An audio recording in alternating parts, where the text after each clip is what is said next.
మిత్రులకి నమస్కారం. నేను మీ బీపీఆర్. ఒక ఈక నేల మీద పడిపోయింది.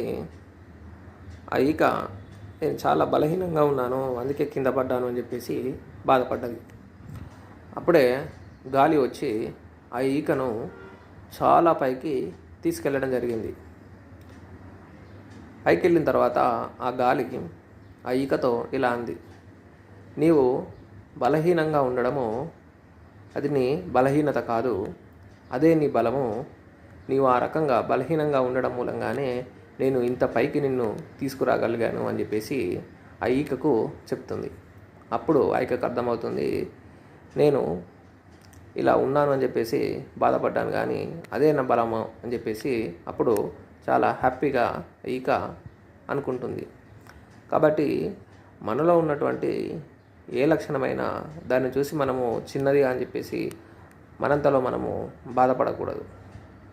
దాన్నే మనము మన యొక్క బలంగా మార్చుకొని ముందుకెళ్ళినట్టయితే జీవితంలో సక్సెస్ కావడానికి అవకాశం ఉంటుంది.